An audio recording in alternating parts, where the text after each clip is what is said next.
वक्रतुण्डं महाकाय सूर्यकोटिसम्प्रभा निर्विघ्नं कुरु मे देव सर्वकार्येषु सर्वदा। मंगलम भगवान विष्णु मंगलम गरुध्वज मंगलम पुंडरीकाक्ष मंगलाय तनोहरि। देखिए, हम रोज़ आपको शिव से जुड़ी ही कथा भेजते हैं, शिव पुराण की। अब आप लोग अगर सुनिए, देखिए, शिव की चर्चा, शिव का कथा सुनने से शिव जी उसकी आत्मा में विराजमान होते हैं। तो इसीलिए आप लोगों से कहते हैं कि देखिए, शिव को पकड़ लीजिए, सारे कल्याण हो जाएगा। क्योंकि शिव भगवान कहते हैं कि जो हमको एक कदम बढ़ाता है उसको 10 कदम हम बढ़ाते हैं। देखिए शिव कैसे अपने भक्तों के रक्षा करते हैं। अब पार्वती माता से कैलाशपुरी पर बैठे थे, पार्वती माता से बोल रहे थे कि पार्वती, एक बहुत अच्छी कथा है, हम तुमको सुनाते हैं, तुम सुनो। पार्वती कहें, प्रभु आपके मुख से तो सारे कथा अच्छी लगती है, जब आप सुनाते हैं तो हमको बहुत अच्छा लगता है। अब पार्वती माता से भोलेनाथ कथा सुना रहे हैं कि देखो पार्वती, एक जंगल में मंदिर था। कोई एक बच्चे को पैदा करके मंदिर की डोही पर छोड़ दिया था, और छोड़ दिया था। और वो बच्चा रो रहा था, उस बूढ़ा पुजारी थे। अब वो पुजारी सबसे अगल बगल देखे, भाई किसका बच्चा है, अब बच्चा उठा लो। कोई नहीं सुना। पुजारी बच्चे को ले लिए, बच्चे का पालन पोषण करने लगे। और पुजारी भी सोचे कि जाने दीजिए, कोई छोड़ा है तो कहा मेरे पास तो कोई औलाद नहीं है, हम अकेले हैं, ये बच्चा जब बड़ा हो जाएगा तो मेरे मंदिर का देखभाल करेगा। अब उसमें क्या हुआ कि बच्चा का पालन पोषण करने लगे। जो मंदिर से सब कुछ होता था, पुजारी भोग लगाते थे भगवान को, और वही अपने भी खाते थे, बच्चे को खिलाते थे। करते करते करते करते ऐसे बच्चा धीरे धीरे बड़ा होने लगा। अब धीरे धीरे बच्चा 5 साल का हुआ तो बच्चा को भी सिखाने लगे पूजा पाठ, जल चढ़ाना। करते करते बच्चा 10 साल का हुआ, और जब धीरे धीरे बच्चा 15 साल का हुआ तो पुजारी चल बसे। जब पुजारी चल बसे, बच्चा अकेला हो गया, कोई आगे पीछे नहीं था। अब वो बच्चा सोचता था हम क्या करूं। पिताजी थे, उनको पिताजी मान लिए थे। कहे पिताजी थे तो हमारे सारे मुसीबत के दूर कर देते थे, अब पिताजी तो चले गए हैं, अब मेरा मुसीबत कौन दूर करेगा। अब इसमें क्या हुआ कि एक दिन इतना बारिश, इतना बारिश, इतना बारिश, 7 दिन तक कंटिन्यू बारिश होते रह गया, इतना बारिश हो गया। अब उसमें बारिश के दौरान मंदिर में कोई नहीं आया। जब मंदिर में कोई नहीं आया तो उसको कुछ खाने पीने को नहीं मिला। भगवान को क्या भोग लगाता, वही भगवान को जल लगाता था, जल पीता था। अब बड़े चिंता में पड़ गया कि हम क्या करें। अब 7 दिन का बच्चा भूखा, अब कुछ नहीं। अब ये शंकर पार्वती जी कैलाश पर बैठ के देख रहे थे, तो पार्वती माँ बोली कि भोलेनाथ आप देख रहे हैं इतना बारिश हो रहा है, 7 दिन से बच्चा कुछ खाया पिया नहीं है, तो कुछ तो मदद करिए। तो माता पार्वती बोली कि हाँ, हमको तो मदद करना पड़ेगा।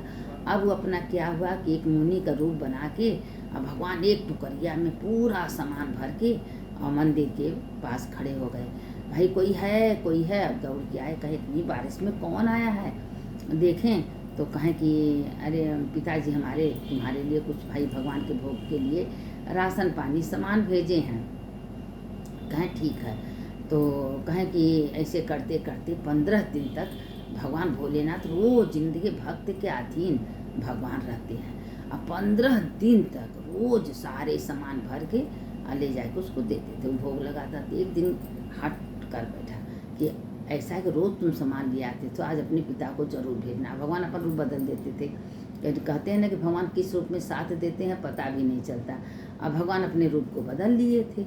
एक दिन क्या हुआ कि वो हट गया कि आज अपने पिता को भेजना कि भगवान का प्रसाद ग्रहण करे, आज हम भोग बनाएंगे। कितना लोग तो हैं, देखिए लंगर चलता है, करते हैं, पेट भर खाते हैं, भर भर के डब्बा ले जाते हैं, टूट पड़ते हैं, इसे लगता है कि 2-4-10 दिन का वो खाए नहीं हैं। लेकिन ऐसा नहीं करना चाहिए। और देखिए, जब भगवान को आप भोग लगा के, भगवान का आराधना करके और खा रही हैं तो कभी कम नहीं पड़ता, क्योंकि भगवान कहते जो हमको अर्पण कर दिया तो महाप्रसाद हो गया।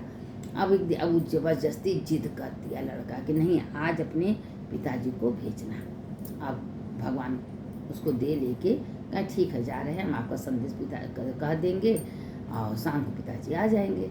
अब भोलेनाथ इतना दे के कैलाश चले गए। जब कैलाश चले गए तो वहाँ तैयार होने लगे, उसके पिता का रूप बनाने लगे जो मुनि भगवान को दे रहा था। तो पार्वती माता बोली प्रभु आज तो बहुत सज बज के पगड़ी उगड़ी बांध क्या कर रहे हैं। कहें भाई मेरे भक्त के अधीन है, मेरा भक्त बहुत आग्रह किया कि आज पिताजी को भेजना, तो उसके पिताजी का रूप बना के आज हम जा रहे हैं प्रसाद को ग्रहण करने। अब उसमें क्या हुआ कि पार्वती माता कहीं प्रभु आप जा रहे हैं तो हम क्यों नहीं जाएंगे, हम भी चलेंगे, तुम भी चलो। उसके मुखिया के पत्नी का रूप बनाए थे। अब पार्वती खूब बढ़िया चूड़ी पहनी, पैर में पायल बिछिया और खूब हार, खूब पार्वती माता एकदम सज बज गई। अब दोनों जने चले लगे, मुखिया बन के, मुखिया की पत्नी बन के। और जब गए तो हाँ वो लड़का बहुत खुश हुआ, और लेकिन भोलेनाथ से बर्दाश्त नहीं हो रहा है। वो खीर बढ़िया बनाया था पकवान, तो कहे प्रभु थोड़ा, अरे आप लोग थोड़ा सब्र करिए, हम भगवान को भोग लगा दें तो आप लोग को प्रसाद देंगे। लेकिन भोलेनाथ तो बैठे थे, भाई कब प्रसाद मिलेगा, गया वह अब वो अपना बनाया उनाया ले गया। भोलेनाथ को खूब बढ़िया मन से भोग लगा, एकदम निर्छल मन था, साफ मन था। भोलेनाथ कहते हैं कि वही बंदा हमको बहुत पसंद है जिसके मन में कोई कल छल कुछ नहीं है, और रोज़ ताज़ा, मंदिर में संग्रह कभी नहीं करता, रोज़ ताज़ा बनाता था, ताज़ा भोग लगा, ताज़ा खाता था, और जो बचता था प्रसाद के रूप में सबको बांट देता था। अब ऐसे करते करते करते भोग लगाया, प्रसाद मिला दिया। जब मिला दिया तो पार्वती माता को भोलेनाथ को बैठा के भोजन करा। अब भोलेनाथ जब प्रसाद ग्रहण कर रहे थे तो खाते गए खाते गए खाते गए। अब पार्वती माता सोची कि भगवान क्या कर रहे हैं, कितने दिन का भूखे हैं। अब वो सोचा कि मुखिया कितने दिन का भूखे हैं, भाई इतना सब प्रसाद अकेले खा गए हैं। तो कहे माता अभी आप तो खाने के बाकी हैं, प्रभु ने तो पूरा भोजन सपाचट कर दिए। कहे तुम इतना अच्छे बनाए थे। कहे कोई बात नहीं है प्रभु। उसमें क्या हुआ कि माता अन्नपूर्णा तो थी, कहते हैं अन्नपूर्णे सदा पूर्णे शंकर प्राण बल्बे ज्ञान वैराग सिद्धार्थ भिक्षाम देहि च परि, मंत्र कोई बोल के अगर भोजन करता तो माँ अन्नपूर्णा उसके हृदय में विराजमान हो जाती है। तो कहें जाओ तुम देखो अपने कमरे में भोजन लिया। देखा तो पूरा खीर जितना भोलेनाथ का सब भरा था। अब माता को भोग लगाई, माता को भी खिलाए, और थोड़ी देर के बाद पूरे लोग गांव के आए प्रसाद को ग्रहण करने। अब वो सबको प्रसाद खिलाया, लेकिन प्रसाद कम में नहीं हो, क्योंकि माँ अन्नपूर्णा का आशीर्वाद था। तो ऐसे करते करते प्रसाद सब लोग खा लिए। खाने के बाद भोलेनाथ पार्वती जी आपस में मुस्कुरा रहे हैं, कह रहे हैं देखिए पार्वती, ये मेरा भक्त सच्चा है, और अपने तो अपने सबको पूरे गांव को प्रसाद को बांट रहा है, प्रसाद कम ही नहीं हो। कहें प्रभु जहाँ आप रहेंगे वहाँ कोई कमी होगा, और किस रूप में करते उसको तो स्वयं नहीं पता है। अब पार्वती माता भोलेनाथ भोग लगा के कैलाश पर चले गए। अब वो अपने प्रसाद का वितरण पूरे गांव में देश में किया। अब ऐसे ऐसे ऐसे रोज चलता था। तो एक दिन वो मन में विचार कर रहा था कि आज हम मुखिया के घर जाएंगे, कहेंगे भाई आपका करोड़ों बार धन्यवाद, आपने इतना बारिश में, जैसे इतना बारिश हो रहा था जैसे पहाड़ों कट कट के गिर जाएगा, इतने बारिश में आप मेरी मदद किए हो। तो अब भोलेनाथ सोचे कि अगर तब तुम्हारा पोल पट्टी खुल जाएगा, उसके घर जाएगा, अब वो बोलेगा कि हम तुम्हारे घर गए नहीं, अब क्या होगा। अब देखिए बस भोलेनाथ को तो सब पता है, अंतरात्मा को तो भगवान जानते हैं, हमारे मन में क्या चलता है क्या नहीं चलता, हम कितना जप करते हैं पूजा करते हैं, भगवान सब जानते हैं। अब वो अपने मन में ये विचार किया कि आज हम मुखिया के घर जाएंगे, कि कम से कम इतना दिन से हमको भोजन दिया तो उनका धन्यवाद तो करना पड़ेगा ना। तो भोलेनाथ को पता चल गया।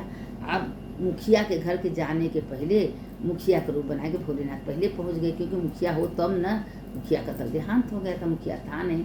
अब भोलेनाथ उस घरे पहुंच गए थे, पार्वती माता भी पहुंच गई थी। अब वो लड़का जब दरवाज़ा खटखटा रहा है तो कह रहा है कि भाई कोई है। तो वही शंकर पार्वती जी अपने वही के रूप में बने के निकले। कहाँ बोलो क्या बेटा। कहें आपने हमको 15 दिन 20 दिन इतना राशन पानी पहुँचा, करोड़ों बार धन्यवाद, हम धन्यवाद देने आए हैं, कितना बारिश में आप मेरी मदद किए हो। कहें बेटा ठीक है, तुम सबका मदद कर रहे हो, तुम्हारा मन निश्चल, तुमको भगवान मदद करेंगे, भगवान है तो तेज जाओ, तुमको कभी कोई चीज़ की कमी नहीं पड़ी, तुम जितना दान पुण्य करोगे, जितना बांटोगे, जितना खिलाओगे, तुम्हारे घर में भंडार की भरा रहेगा, कभी कमी नहीं पड़ेगा। अब पार्वती जी से भगवान भोलेनाथ कथा सुना रहे थे, तो अब वो चला गया। फिर पार्वती माता भोलेनाथ कैलाश गए तो कहें प्रभु आप तो देवों के देव महादेव हो, दानी हो, और कभी सोचते भी नहीं हो कि किसको क्या देना है क्या नहीं देना है, छप्पर फाड़ के भर भर के देते हो। कहे मेरा यही स्वभाव है पार्वती, मैं क्या करूं। कोई हमको प्रेम से पुकारता है या मेरे मंदिर में जाके एक लोटा जल चढ़ाता है और उसके पास जो कुछ कहता है, कुछ नहीं तो 3 बार ताली अगर पीट देता है या बम बम कर देता है तो हम खुश हो जाते हैं, हमको चाहिए क्या। तो पार्वती माँ की तो बात सही है। तो कहें कि पार्वती माता कहें कि देखिए भोलेनाथ, ये बताइए कि आप तो सोचते समझते हैं नहीं, इसीलिए भस्मासुर को आशीर्वाद दे दिए। भस्मासुर आप ही कि माथे पर हाथ धरने के लिए तैयार हो गया था, दौड़ा दौड़ा के कि हम आप ही को भस्म कर दे। बताइए, तो थोड़ा सा सोचा विचारा करिए। तो कहें यही तो बात है पार्वती, हम अपने भक्त के इतना अधीन हो जाते हैं कि हम कभी किसी को सोचते विचारते नहीं हैं। जो हमको प्रेम से पूछता है उसको हम दौड़े दौड़े चले जाते हैं, उसको देने के लिए हम तत्पर रहते हैं। तब पार्वती माता कहेंगे देखिए भोलेनाथ, आपको हम बार बार कहते हैं कि ठीक है सारे संसार में आपका भक्त। कहे नहीं पार्वती, हम तो देखते हैं ना सबकर आत्मा में कौन मेरा असली भक्त है कौन नकली भक्त है। देखिए बड़े बड़े सेठ महात्मा राजा जितना भगवान उसको देते हैं वो लालच बना करता है, लेकिन जिसके पास कुछ नहीं रहता है, थोड़ा कम धन रहता है, वो बहुत अच्छा होता है। वो भगवान का भजन भी करेगा, दान पुण्य करेगा, दूसरों का दुख सुख समझेगा। और जिसके पास बहुत रहता है वो कभी किसी का दुख नहीं समझता। वो अपने अहंकार में मैं ये कभी नहीं सोचता है कि तुम खाली हाथ आए हो और खाली हाथ ही जाए, एक काने कौड़ी लेके नहीं आए हो। इसी जगह सब मिला है, इसी जगह यूज करोगे, इसी जगह चले जाओगे। एक किराया का शरीर है, इसी में भगवान गीता का बात हम बता रहे हैं। गीता में भगवान बोले हैं कि एक ब्राह्मण था, एक राजा के घर में सो गया। तो कहें कि हम तो सोचे धर्मशाला है, लेकिन क्या कहें मेरे राजमहल को धर्मशाला बोले। कहें पहले इसमें कौन था। कहें मेरे पिताजी पर पिताजी। कहें फिर तुम्हारे बाद कौन रहेगा। कहें मेरे बेटा रहेगा। तो कहें बताए धर्मशाला नहीं तो क्या है, आज तुम हो कल वो रहेगा, परसों वो रहेगा, खाली तो करना है ना।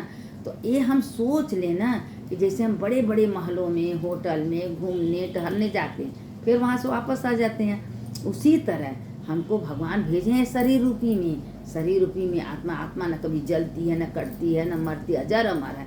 तो इस शरीर रूपी आत्मा में भगवान हमको भेजे हैं कि जाओ घूमो टहरो, जब तक तुमको औषधि है तुम अच्छे से एंजॉय करो, भगवान का भजन करो, कीर्तन करो, सत्संग। एक दिन तो मेरे घर आना है, क्योंकि शरीर छोड़ना ही छोड़ना। बार बार कहते हैं, आते लोग शरीर लेके आते हैं, जाते समय शरीर भी नहीं जाता। इस शरीर सी जगह पंच महाभूत में मिल जाएगा।